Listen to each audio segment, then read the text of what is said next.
We will begin today with Dr. Sasha Stump providing a brief overview of the Safer Products for Washington program and our criteria for safer, feasible, and available. Sasha's overview will be followed by a presentation on alternatives work for cosmetics, nail products, and firefighting personal protective equipment, or PPE. After all three presentations, we will stop the recording and take a brief 5-minute break.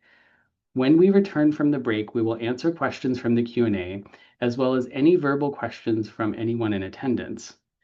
When we're sharing information, we ask that you stay muted so everyone can hear. And now, I'll turn the presentation over to Sasha.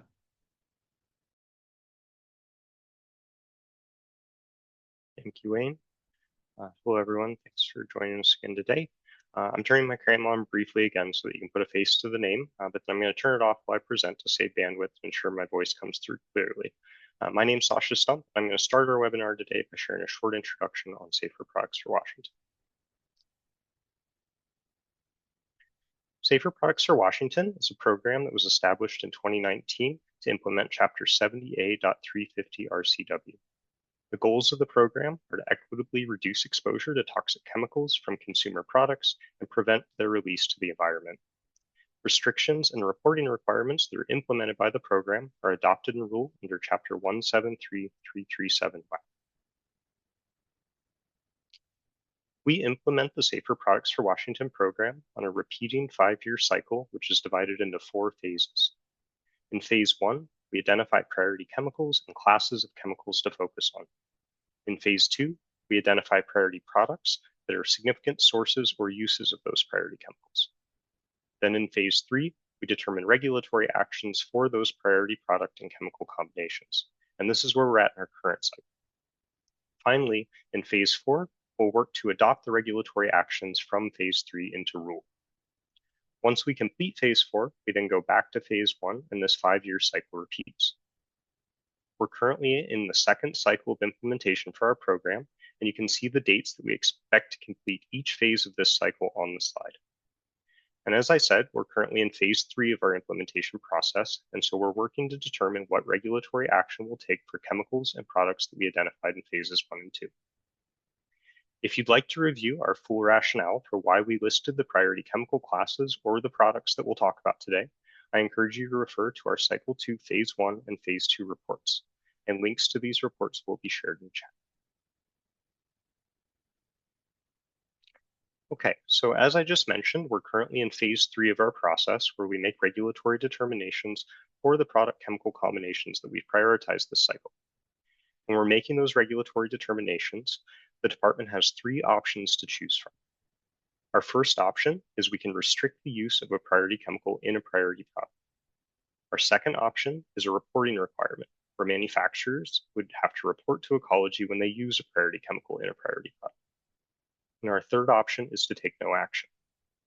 Now, if we propose a restriction, we must also show that safer alternatives to priority chemicals are feasible and available, and that a restriction would reduce a significant source or use of the priority chemicals, or the restriction is necessary to protect health of a sensitive population or species. And you might be asking, how do we determine what's safer? Safer is defined in our statute as less hazardous to humans or the environment.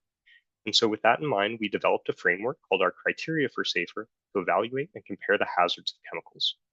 Some of the hazards we consider are listed here on the slide, and they include things like associations with cancer, developmental toxicity, aquatic toxicity, or persistence in the environment. And when we're looking for alternatives, we're looking for chemicals that are safer than the hazardous chemicals that we prioritize for work in the program. We think of safer as a spectrum, and so in our criteria for safer framework, we set hazard tiers along that spectrum to indicate significant steps towards use of less hazardous chemicals. We call these tiers our minimum and additional criteria. These tiers also align with scoring in other hazard assessment methodologies, and this lets us leverage those other assessments to inform our work. For example, chemicals that are evaluated using the green screen methodology, which scores benchmark 2 chemicals, meet our minimum criteria for safer, and benchmark 3 chemicals meet our additional criteria. In addition to green screen, we also refer to other hazard assessments, such as those developed by Cyvera and ChemForward, as well as other resources like the EPA Safer Chemicals Ingredients List, or SKIL. For more information and details on our criteria for SAFER, please refer to the documentation that we'll drop a link for in the chat. In addition to identifying safer chemical alternatives, we also look to see if we can identify safer material or process alternatives. This is because the statute also defines SAFER to include a change in materials or design that eliminates the need for a chemical alternative. Although this won't work for all chemicals or products that we look at, these types of substitutions can be some of the more preferable ways to reduce the use of hazardous chemicals.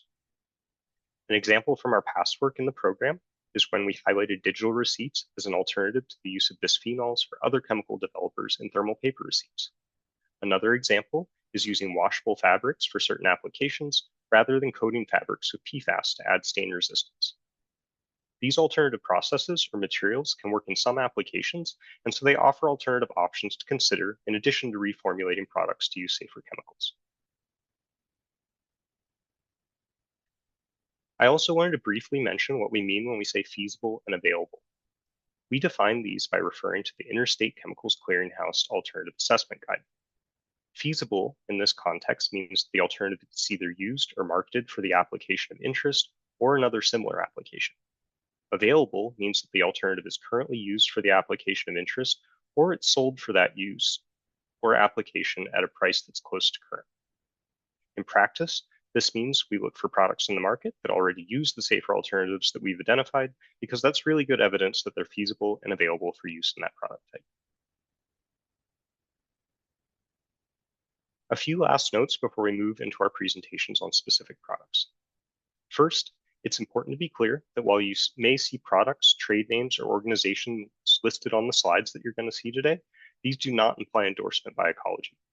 We often need to refer to existing trade names or products on the market to demonstrate feasibility and availability for alternatives, but these are meant as examples only. Second, the information on alternatives and potential regulatory actions that we share today should be thought of as a snapshot in time and not as our final work product. We're still actively working to identify alternatives and determine if they're safer, feasible, and available, and some product categories are further along than others. That means that we also still have time to incorporate input and feedback, and so we encourage folks in attendance to share information that can inform our continued work. Okay, so that's the end of my short introduction.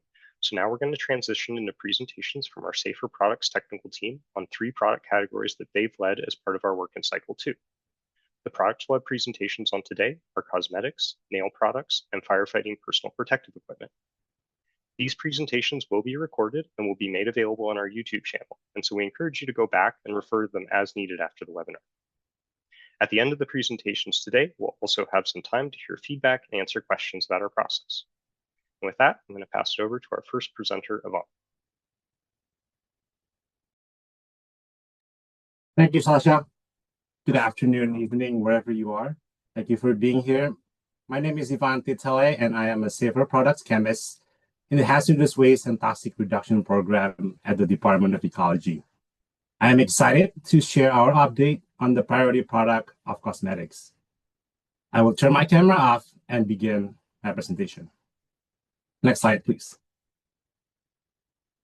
The priority chemical class for cosmetics was cyclic volatile methyl-siloxanes, or CVMS. The 3 most commonly used CVMS in cosmetics were octamethyl cyclotetrasiloxane, or D4, decamethyl cyclopentasiloxane, or D5, and dodecamethyl cyclohexasiloxane, or D6. Our evaluations were therefore focused on these 3 CVMS. As previously laid out in Cycle 2 Implementation Phase 1 report for Safer Products for Washington, key hazards of CVMS included endocrine activity, reproductive toxicity, aquatic toxicity, bioaccumulation, and persistence. Next slide, please. We use both Revised Code of Washington, or RCW 70A.560.010 Section 1 and RCW 69.04.011 to define the priority product scope and to apply our scope to a broad range of cosmetic products. The links to both of these RCWs are shared in the chat. The 2 texts effectively meant that Cosmetics intended to be rubbed, poured, sprinkled, or sprayed on, introduced into, or otherwise applied to the human body for cleansing, beautifying, promoting attractiveness, or altering the appearance would be included under our priority product scope. Some example cosmetic products that would fall under our scope included items such as hair serums, shampoos, conditioners, deodorants, skin moisturizers, and makeup. Next slide, please. As a first step in our alternative analysis, we defined the chemical functions of CVMS in cosmetics. To obtain this information, we relied on two resources. The first one was a document from Green Chemistry and Commerce Council entitled Specification for Green Chemistry Alternatives to Silicon Chemistry for Cosmetics and Personal Care Products. The second one was a periodical from Node Marketplace website entitled Cyclopentasiloxane in Cosmetics and Personal Care. Next slide, please. Based on the two sources mentioned in the previous slide, we determined the following functions for CVMS in cosmetics: carrier, emollient, antiperspirant salt delivery, anti-staining, anti-billowing, conditioning agent, color and hair protection, anti-freezing, slip and smoothing agent, heat protectant, decrease greasiness, and lubricity. These functions were then defined using the U.S. Environmental Protection Agency, or EPA, COMTOX functional use categories.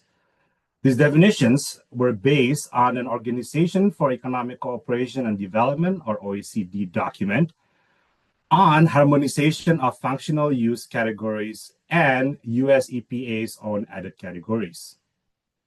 The links to these resources are provided in the chat. Next slide, please. In addition to the two sources that were previously mentioned, we also use the following resources when we perform alternative analyses for CVMS in cosmetics. COSING was used to determine the chemical abstract surface, or CAS, registry numbers, or the International Nomenclature Cosmetic Ingredient, or INCI, name of a chemical. Special Chem, Node, Covalo, and UL Ultras Prospector were used to find alternative chemicals with the same or similar functions as that of CVMS. We also use these websites for feasibility and availability analysis, specifically to determine the trade names of potential chemical alternatives. Next, the COMTOX product or use categories and collected data on functional use were also utilized to find alternative chemicals with similar functions to CVMS. The product or use categories listed under EPA COMTOX platform are broad, but an example is given in the chat, specifically for chemicals used for hairstyling based on the keyword search of quote-unquote personal care.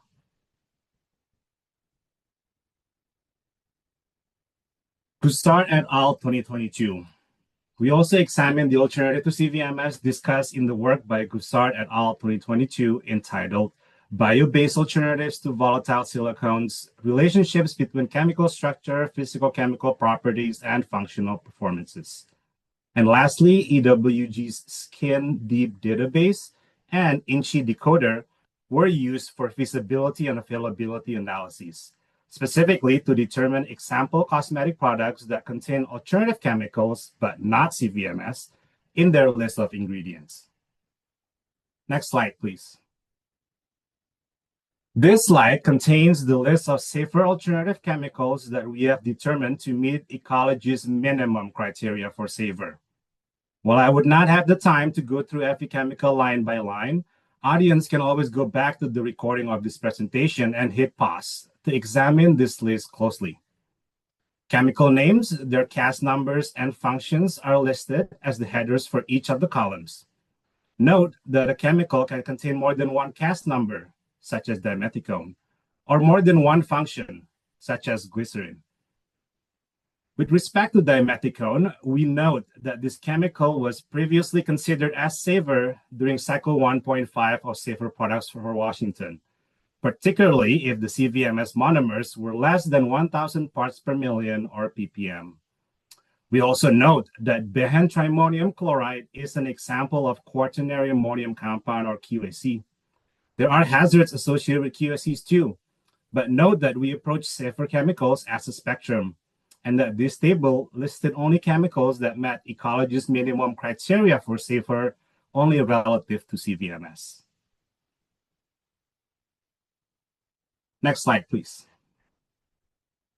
In terms of feasibility and availability, this table lists the safer chemical alternatives, examples of chemical trade names, and examples of cosmetic products that use safer chemical alternatives that met minimum criteria for safer. Similar to what I said for the previous slide, audience can always go back to the recording of this presentation and hit pause to examine this list closely. Note that we omitted the company names for brevity. Next slide, please. Next, these are the chemicals that we have determined to meet ecology's additional criteria for safer. The chemicals, their class numbers and functions were listed here, similar to the table that we saw for alternative chemicals that met ecology's minimum criteria for safer. And again, you can always go back to the recording of this presentation and hit pause to look at this list closely. Next slide, please. And here are the results of our feasibility and availability analysis for alternative chemicals that met ecology's additional criteria for safer.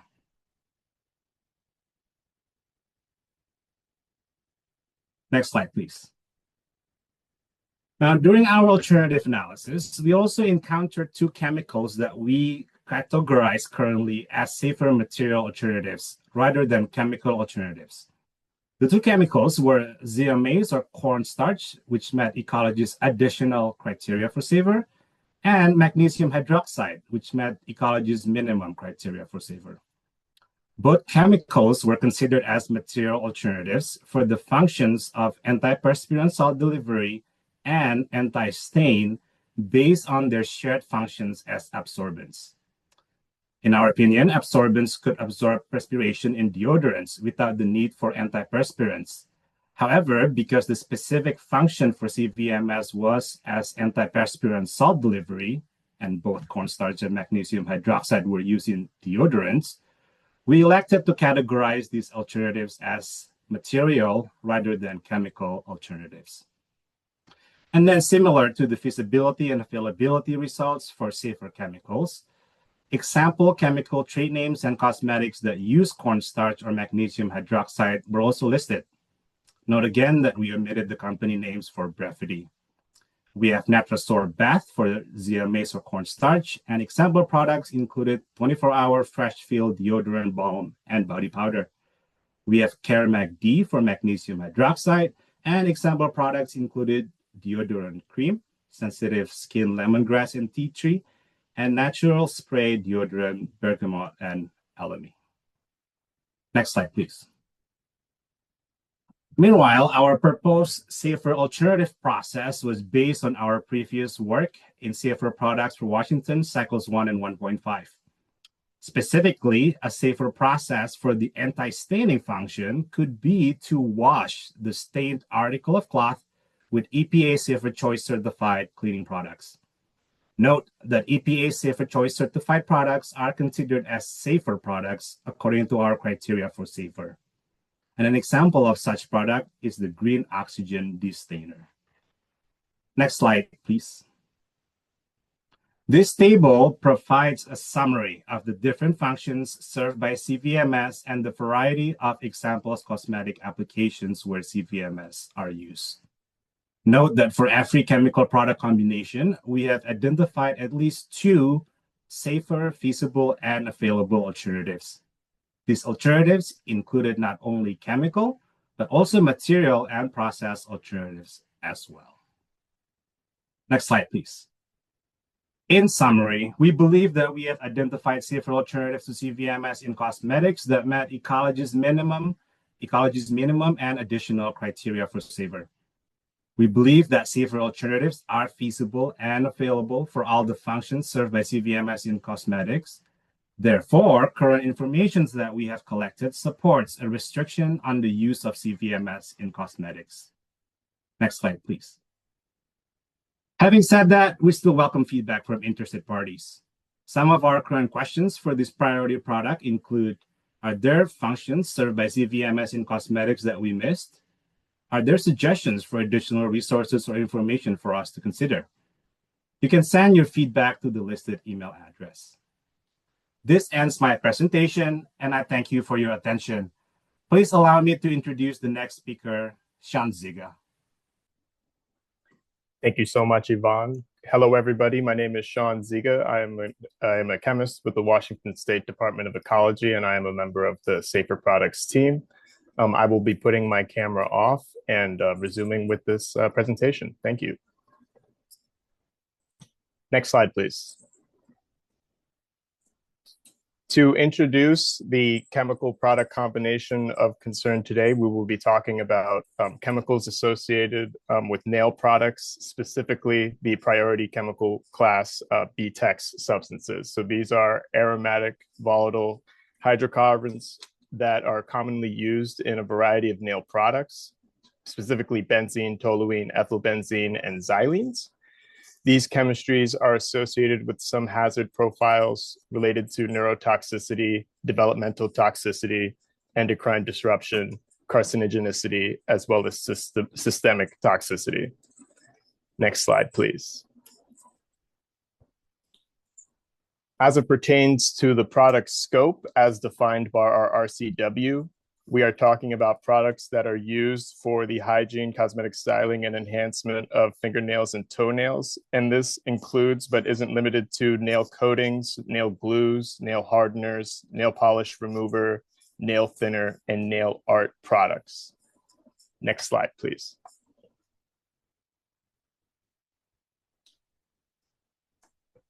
As Yvonne had previously stated, we ascertain the function of the priority chemical in our priority product combination using a variety of different sources.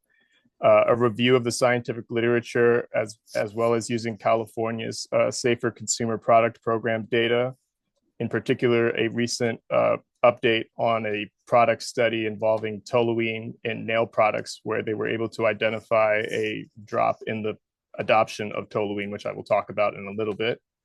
We also reference the California Safe Cosmetic Products Program, the International Nomenclature of Cosmetic Ingredients, INCI, and we also use data obtained from Mintel's Global New Date Products database to ascertain chemistries that contain, or products that contain the chemistries of concern. Next slide, please. The function of BTEX substances in nail products, it's predominantly a solvent. It makes up the bulk composition of a given product, formulated product. It serves to dissolve, thin, and extract. And in regards to how this pertains to product performance attributes, the solvent must be able to distribute pigment and color evenly, as well as for certain applications must have expedient drying times. Next slide, please. For our analysis of products and chemistries, specifically chemistries associated with safer chemistries for nail products, we also use resources such as Mintel's new product database, California's data pertaining to their potential alternatives to toluene in nail product study, the International Nomenclature of Cosmetic Ingredients database, as well as just general web searches to provide context for any alternatives that are available that do not use BTEX substances in nail products. Next slide, please. In regards to the chemistries, we have at this time 4 particular chemistries that we have been able to identify as meeting either our minimum or additional criteria for safer being a spectra. Here we have isopropyl alcohol, butyl acetate, ethyl acetate, and propylene carbonate as chemistries that we have been able to identify as potential candidate chemistries for replacement of BTEX substances in nail products. Next slide, please. As it pertains to feasible and available alternatives, I had talked a little bit about California with a recent update to a 2019 study where they had sampled 103 products, nail products, specifically looking for toluene. And they had redone a similar study with some of the same products, but also a much larger sample size of 522 products in 2025. And they were able to find that there was only about 5.2% of products, so almost 95% of products, nail products specifically, that were purchased for that study did not contain above 100 ppm of toluene. This is indicative of the fact that it is being used less and less given the temporal change from 2019 to 2025. And in the bullets that I have at the bottom of the screen, safer alternatives are being used. The Mintel data that we were able to provide here showing 492 total products with isopropyl alcohol, butyl acetate, and ethyl acetate, both being components in a large quantity of products that were identified in that database. So that is very indicative of feasibility and availability at this time. Next slide, please. For the specific products, this is a table, and as my colleague had alluded to, this presentation will be recorded. So for further review of this table, please do note the time during this presentation. However, I will be discussing that we are able to identify products that do perform in these particular subcategories, being art products, coatings, hardeners, and polished thinners. And they do use the safer chemistries that were previously referred to therein. Next slide, please.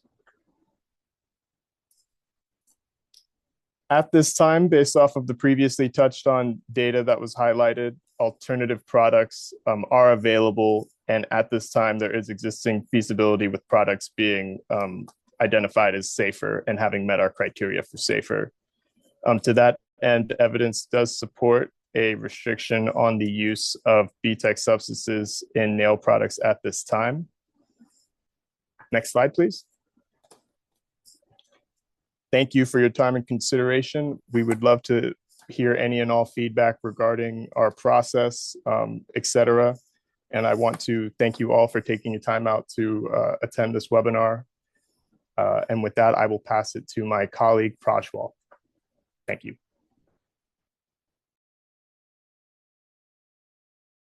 Thank you, Sean. Hello, everyone. My name is Prajwal Tuladar, and I'm a safer products chemist with the Washington State Department of Ecology. Today, I'm providing an update on the alternatives analysis for PFAS in firefighting personal protective equipment, referred to as firefighting PPE, for this webinar. I will also be keeping my camera off for the duration of this presentation. Next slide, please. The priority chemical class for firefighting PPE is PFAS. PFAS chemicals used in firefighting PPE includes expanded PTFE membranes and side chain fluorinated polymers. The associated with PFAS include carcinogenicity, reproductive toxicity, systemic toxicity, bioaccumulation, and persistence. Next slide, please. Our priority product scope includes firefighting PPE, defined in the RCW as any clothing designed, intended, or marketed to be worn by firefighting personnel while performing their duties. They are designed with the intent for use in fire and rescue activities and include items such as jackets, pants, gloves, hoods, boots, respiratory equipment, neck shrouds, and helmets. Our current analysis focuses mainly on the NFPA 1970 and NFPA 1950 standards. The NFPA 1970 combines the standards for structural turnout gear and station wear, and the NFPA 1950 combines the standards for technical rescue, EMS, and wildland gear. Next slide, please.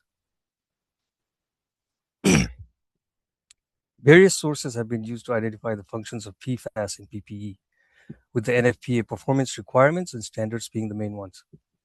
The functions and use of PFAS in PPE can also be found in patents, peer-reviewed literature, and manufacturer websites. The functions of PFAS have also been reported in our Cycle 1.5 report. In early 2024, we also issued manufacturer order request asking manufacturers about their products that use PFAS and the identification of PFAS or other chemicals in their products that fulfill specific functions of PFAS. Same or similar sources were also used to identify alternatives that replace the functions of PFAS in firefighting PPE. Next slide, please.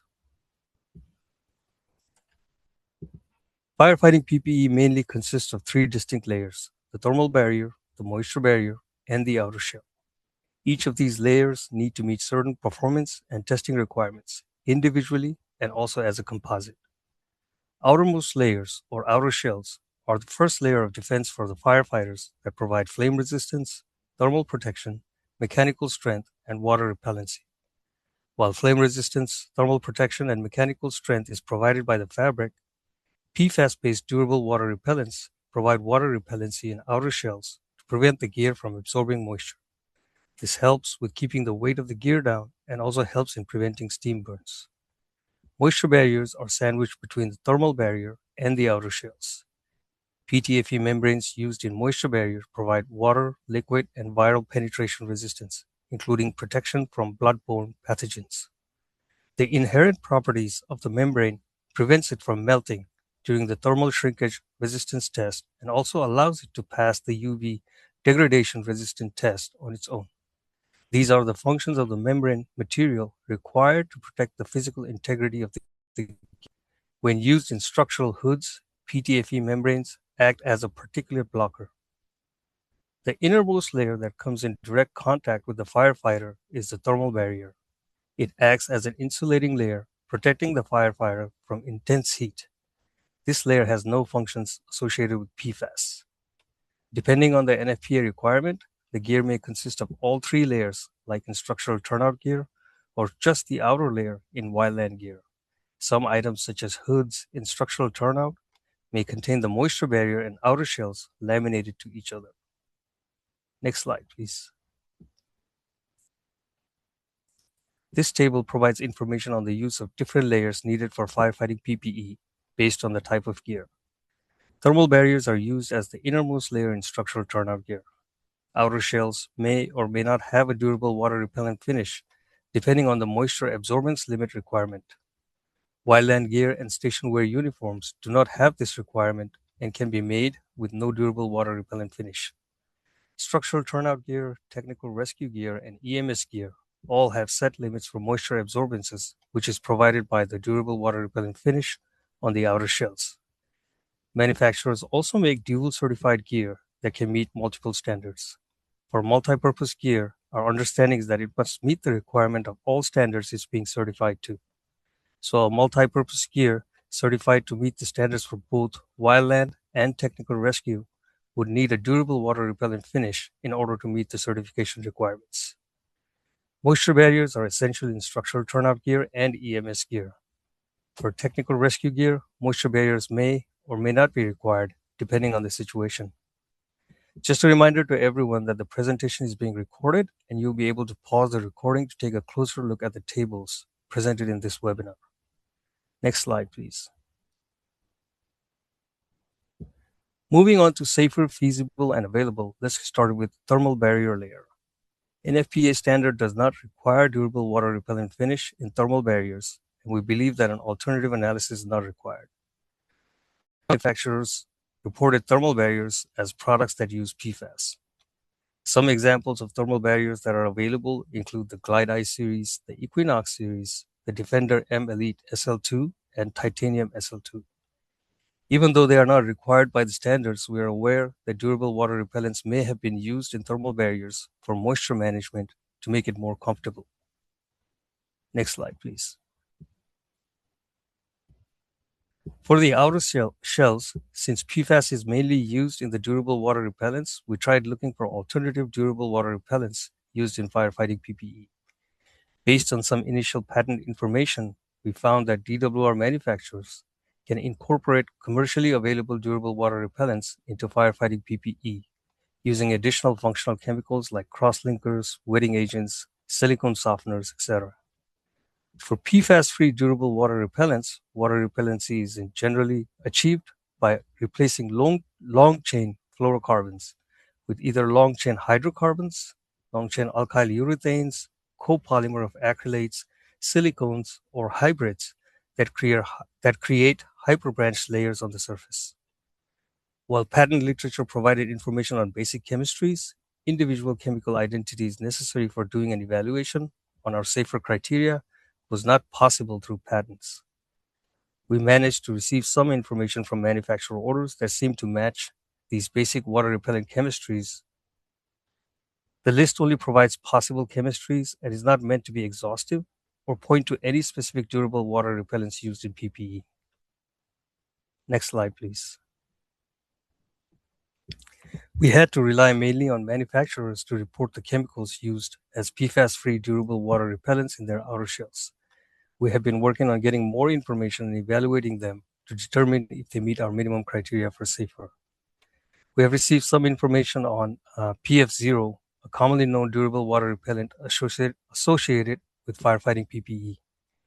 We do have a confidentiality agreement with the fabric manufacturer that prevents us from providing the chemical information, but we should be able to make a determination and report it if it meets our criteria for safer once it is completed. We are currently working with another manufacturer for more information on the formulations used on their outer shell fabrics, with an agreement to keep their information confidential. These should help us determine if there are multiple non-PFAS outer shell alternatives that will meet our minimum criteria for safer. Next slide, please. While we are working to determine if outer shells with non-PFAS durable water repellents meet our criteria for safer, we know that they are currently feasible and available based on information available from manufacturer websites and their press releases. Some examples of currently available durable water repellents include PF0 by Safety Components, non-PFAS durable water repellent options by Milliken, and FreeFAS from Tenkati. We want to mention that during the manufacturer order process, we learned that fabric manufacturers are the ones that apply the DWR finish to their fabrics, and manufacturers of PPE then use these fabrics into their product lines. Some examples of PFAS-free outer shell fabrics used in structural turnout gear include Armor AP, TechGen 71, Horizon, and PBI Stretch XT. These are then turned into final structural turnout gear that are feasible and available. Some examples include Lion Express by Lion, Aeroflex with Vaporlight panels from Firedex, FXM Express gear made by Firedex, and Athletics Turnout from MSI Globe. While we have assessed our feasibility based on the criteria required to pass NFPA requirements, legacy outer shells have provided additional desirable properties for fuel and other liquid repellency not specifically required by the NFPA standards.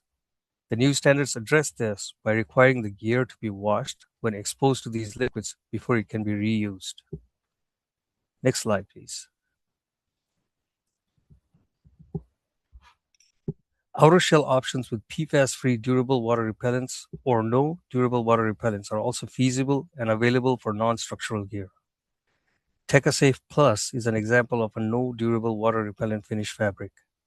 CrewBoss uses this fabric to make their dual certified pants and Wildland brush shirts. Sigma Fabric uses PF0 and is used in making dual certified gear such as Versa Pro and TR51 from Lion. Milliken also has multiple options for their DWR finishes used in their Westex, Synergy, and TechGen 51 fabrics. Lion uses Westex fabrics to make their MedPro EMS gear. Crochet has Synergy fabrics as an option to make their custom dual certified gear for technical rescue and EMS. Firedex uses TechGen 51 fabrics to make multi-purpose gear, technical rescue, EMS, and Wildland gear. Again, these are only examples and not an exhaustive list. Next slide, please. We also looked into the availability and feasibility of boots, shrouds, and gloves. ERB Industries that make Wildland gear reported no PFAS and no other chemical treatments in their IFR shrouds for Americana wildlands. White's boots also confirmed no intentionally added PFAS in their boots above 100 ppm. An example of Wildland boots they sell is the 1972 Arc East Last Crew boots. Wildland gloves does not have a water repellency or moisture barrier requirement where PFAS is generally used. Leather gloves that are certified to wildland gear standards are available from Veridian. Next slide, please. Currently available alternative materials for moisture barriers include polyurethane and polyethylene, replacing PTFE membrane in coats, pants, boots, and gloves. Polyimide membranes are used as alternative to laminated ePTFE in structural hoods. Based on our previous assessments, polyurethane and polyethylene polymer meet our minimum criteria for safer. While these materials are not optimal, they are generally considered PFAS-based ePTFE. We are currently waiting on the assessment for the non-woven polyimide membrane used in structural hoods. Next slide, please. When considering the feasibility of the alternatives, primary alternatives such as polyurethane and polyethylene on its own can fulfill most functions. Previously, only the PTFE barrier could pass the UV degradation resistance test, but the testing has now been updated in the new NFPA 1970 standards, where it is tested as a composite, removing the requirement for the material to be resistant to UV by itself. We also believe that the alternative barrier membranes cannot withstand the temperatures in the NFPA heat and thermal shrinkage resistance test without melting or dripping on its own, making it not feasible for this function. While PTFE membranes could withstand this temperature due to its inherent thermal resistance, we do not know what the manufacturers are adding to make polyurethanes and polyethylenes to make it behave this way. Based on our communication with manufacturers, they may be using non-halogenated flame retardants, but because of lack of disclosure, we have not been able to completely assess it for this function. Our concern is that studies have shown high levels of halogenated flame retardants in polyurethane barriers used as an alternative to PTFE membranes. While we believe that flame retardants are used with these alternative membranes, we do not know the chemical identities of the flame retardants to make a determination for safer. If a manufacturer shared information with us about what they use for this purpose, or provide us with information stating they do not need to add additional chemicals to prevent thermal degradation due to a process change, we could complete this evaluation. Next slide, please.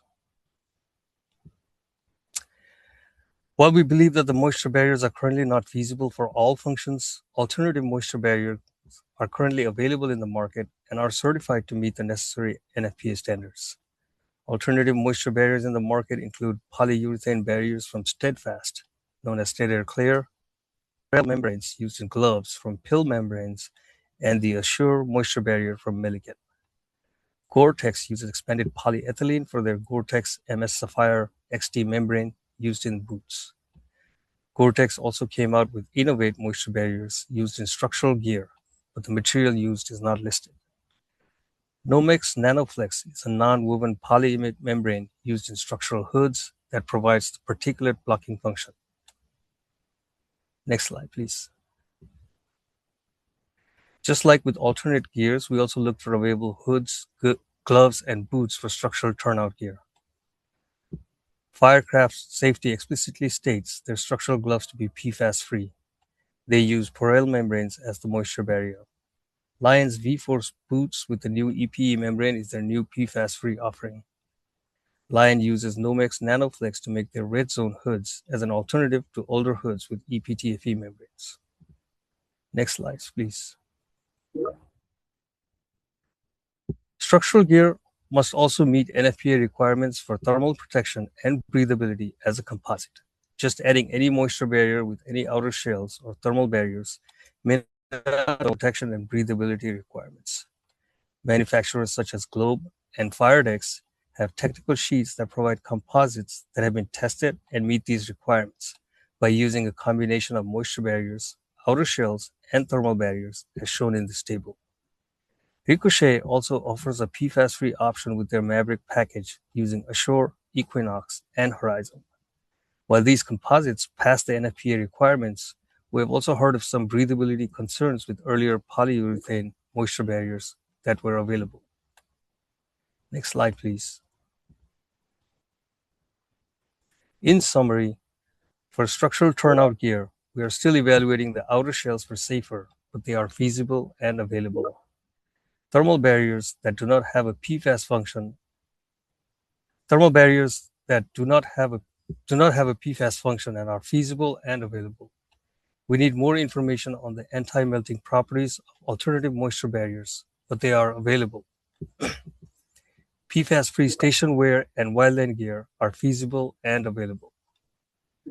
For technical rescue and EMS gear, we are still evaluating the outer shells for safer, but they are feasible and available. We still need more information on moisture barriers for these gear types as well. Data gaps currently exist for the flame retardant chemicals or processes providing thermal degradation resistance in moisture barriers for us to make an evaluation for safer. Next slide, please. Based on our current information, we support a restriction for PFAS in wildland gear and station uniforms. We also support a restriction for PFAS in thermal barriers used in structural turnout gear. We are still evaluating outer shells used in all types of gear with durable water repellents for safer, and we could propose a restriction based on the results. We currently do not have enough information on the anti-melting properties of polyurethane and polyethylene membranes used as an alternative in moisture barriers to support a restriction. Next slide, please. Our next step includes reaching out to firefighting community to get their input on alternative products based on their experience. We want concerns or comments on the removal of chemical and oil repellency in newer outer shells. We also want to know if breathability is an issue with these new moisture barriers that will make it not feasible. We also want to acknowledge that there are some other types of gear that we have not looked into yet. These are highly specialized gear requiring more protection than the types of gear we have talked about so far. Due to time constraints and also because these have been minimally mentioned in the manufacturer orders, we have not been able to look into them for this phase. Next slide, please. Since there is a data gap for anti-melting properties of the new alternative membrane, we would appreciate any resources or feedback that could provide information on these. We would also like to learn more about any resources that may point to alternative options in specialty gear, such as the CBRN gear, vapor protective, or liquid splash or proximity gear. We invite manufacturers to share any additional information they can provide. You can send us your feedback to the email address on the slide. With that, I'll pass it back to Wayne, and thank you, everybody.